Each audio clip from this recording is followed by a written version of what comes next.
या ना. प्राचीला बरं वाटत नाहीये. अरे बापरे, काय झालं? काळजीचं कारण नाही.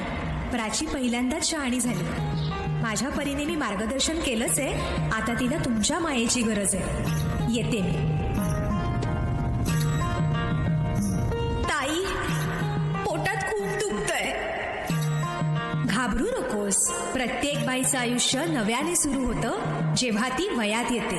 आणि तू आता वयात आलीस.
मुलगी एकदा नाही तर 3 वेळा जन्म घेते. एकदा आईच्या पोटातून, एकदा ती आई होते तेव्हा. पण तिसरी आणि महत्वाची वेळ म्हणजे ती आई होण्यास सक्षम होते तेव्हा.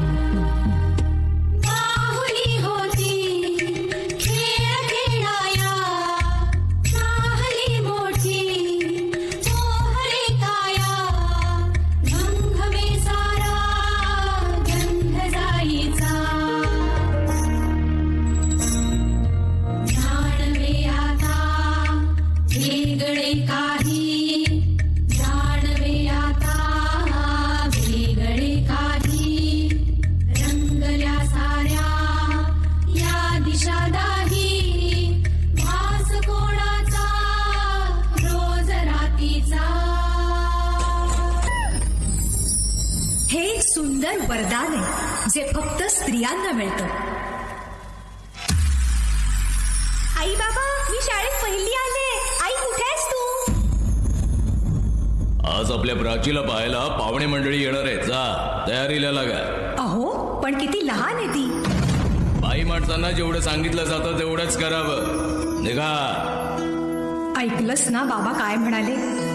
मी नाही जाणार तुम्हाला सोडून. समाजातल्या परंपरेला तुझी आई सुद्धा बदलू शकत नाही.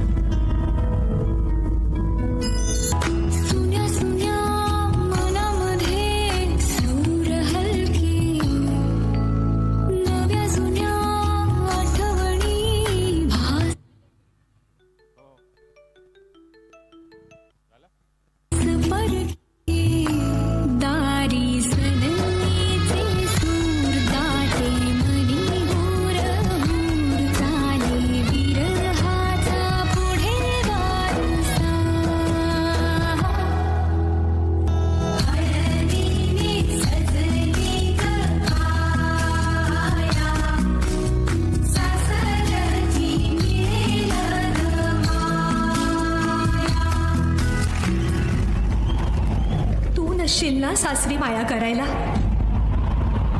मुलगी म्हणून जन्माला येणं हाच आपला गुन्हा आहे. कसं सांगू, कसं शिकवू तुला?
पण मित्र हो, सूर्याला आग आहे आणि चंद्राला डाग आहे.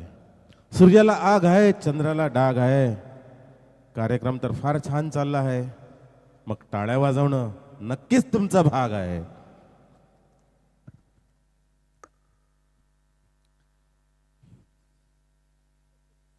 खरंच खूप असं सुंदर नाट्य आणि नृत्य तन्वी माळीने सादर केलंय.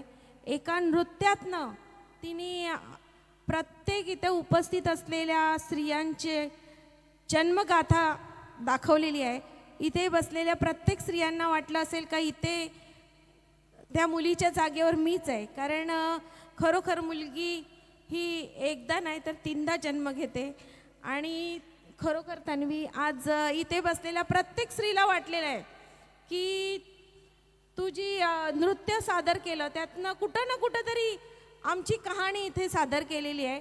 आणि म्हणजे स्त्री पहिला चूल आणि मूल यामध्येच गुरफटून होती, पण आता तिने घराचा उंबरठा ओलांडलेला आहे आणि ती बाहेर सर्वांना पुरुषांच्या खांद्याला खांदा लावून घर सांभाळून नाव देखील कमवत आहे. आणि खरोखर तुझ्या या स्पिरिटला सलाम आहे, तुझ्या मुलांना देखील सलाम आहे का इतकं सुंदर नाट्य आम्ही बघत होतो की आईच्या बरोबर मुलं आणि तुझे मिस्टर केतन भाऊ. खरोखर म्हणजे यामुळेच आज स्त्री इथं उभी आहे. ते त्याच्या पाठीमागे असतो तो एक खंबीर हात नवऱ्याचा, आणि नवऱ्यामुळे स्त्री ही समाजात मान मिळवू शकते हे तिने तिच्या नृत्यातनं, आणि स्वतः ती एक बिझनेस वुमन आहे